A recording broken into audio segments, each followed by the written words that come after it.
हरे कृष्णा खुशबू। हरे कृष्ण भैया, कैसे हैं मैं आप? अच्छा हूँ, आप कैसे हैं? मैं एकदम बढ़िया हूँ ठाकुर जी की कृपा से। कहाँ, घर पे या जी मैं घर ऑफिस में, से हूँ। हॉस्पिटल में? आज अच्छा। संडे है भैया। मैं Sunday morning live telecast from India to London. ओ भैया से बात करने का दिन है ना आज। ठाकुर जी ने बोला कहीं नहीं जाना है, पहले भैया से बात करो। जी, बताइए कैसे हैं आप? बस कृपा है भैया ठाकुर जी की। मेरे दो सवाल हैं। जी।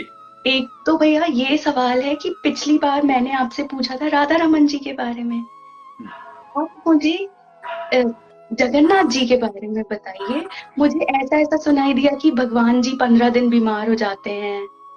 मुझे ऐसा पता चला कि गूज़बम्प्स आने लगते हैं जैसे ही ठाकुर जी की बात करो, कि उनके मतलब वो लकड़ी के बने हुए हैं और उनका दिल आज भी धड़कता है। ऐसे कैसे है? और ये एक, दूसरा सवाल ये है हाँ, भैया कि आप अपने एक्सपीरियंस से अ, कोई चीज मतलब मुझे अपना आप कोई एक्सपीरियंस बताइए, क्योंकि इतनी पॉजिटिविटी, कांस्टेंट पॉजिटिविटी और आपके अंदर से जो रेडिएशंस आती है ना, वो मुझे कॉन्स्टेंटली इंस्पायर करती हैं। तो मुझे आपका एक एक्सपीरियंस सुनना है प्लीज। अरे अरे तो पहले प्रश्न का उत्तर मैं देता हूँ। ये बहुत सारे लोगों को पता नहीं है, बहुत सारे लोग इस बात को आज भी मानते हैं कि भगवान जगन्नाथ जी के जो वहाँ पर हृदय जो है, ठाकुर जी का हृदय है, उसके पीछे कहानी ये है कि जब ठाकुर जी, मतलब मैं सॉरी, मैं बोलना भी नहीं चाहता ये बात, क्योंकि मेरी इतनी ताकत नहीं है। और मैं कभी भी, एक नाटक है जो अश्वत्थामा, उस नाटक के अंदर लास्ट चैप्टर जो है, तो गांधारी का श्राप है, उसके बाद एक अंतिम चैप्टर है जहां पूरा जिक्र है उसमें। तो वो, उस चैप्टर का नाम है, मतलब मैं बोलते वक्त मैं कांप जाता हूं, प्रभु की मृत्यु। तो ऐसा, इस कहानी के पीछे मैं ठाकुर जी से माफी मांगते हुए लोगों को बताने के लिए ठाकुर जी मैं बोल रहा हूँ। तो ऐसा इस के पीछे है कि जब ठाकुर जी जब चले गए थे, उस व्याध ने वो शिकार किया, तीर ठाकुर जी को लगा और ठाकुर जी ने शरीर त्याग दिया। तो ऐसा मान्यता है कि उसके बाद ठाकुर जी का दिल जो है अंतिम संस्कार में नहीं जला था, ऐसा लोग कहते हैं। और वो दिल बहते हुए पूरी पहुंचा और वो आज भी जगन्नाथ जी के भीतर है, धड़क रहा है, जिसके लिए हर 12 साल के अंदर पुरी में कर्फ्यू लगता है, घूप अंधेरा किया जाता है, मोमबत्ती तक जलाने की अलाउड नहीं होता। और उस समय पे पूरे पहरे लगते हैं, पूरा सीआरपीएफ लगता है। उन पहरों के बीच में पंडित जो अंदर जाता है, जिसकी आंखों पे पट्टी बंदी होती है इतने अंधेरे में भी, वो अंदर जाता है।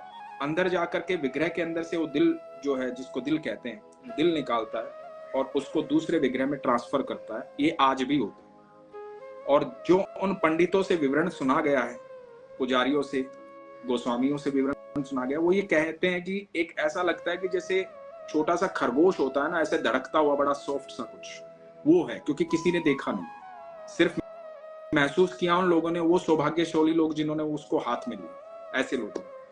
तो ये तो है कहानी उसके पीछे। अब जो जो सही मायने में, मतलब मेरे पूरे शरीर के गूजबम्स खड़े हैं। मुझे भी भैया ऐसे ही लग रहा है। तो मेरा मानना क्या है, या मुझे लगता है कि जो ठाकुर जी के बहुत करीबी लोग हैं उनका मानना क्या है, ठाकुर जी पंचभूत के नहीं बने थे, ठाकुर जी ने जन्म नहीं लिया था, जी।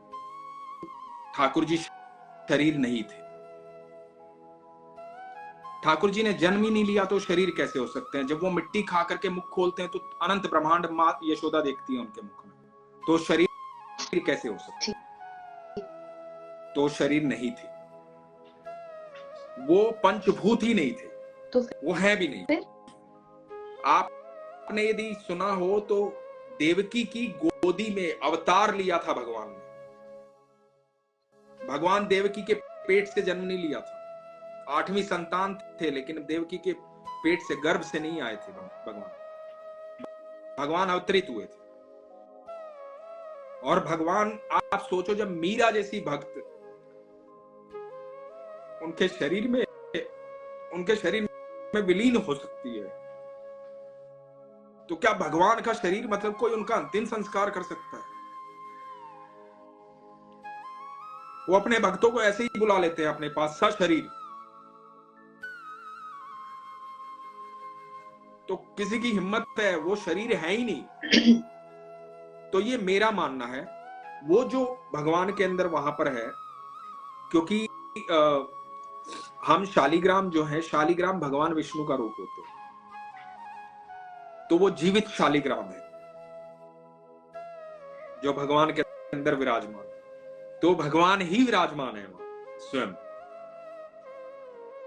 तो ये कहानी मुझे ठीक नहीं लगती कि उनका दिल है, स्वयं भगवान विराजमान, सिर्फ भगवान, सही बात है। स्वयं ठाकुर जी विराजमान। ये चीज मुझे भी ठीक नहीं लग रही थी। मैंने फिर सोचा कि किससे बात करूं, किससे बात करूं, किससे बात करूं।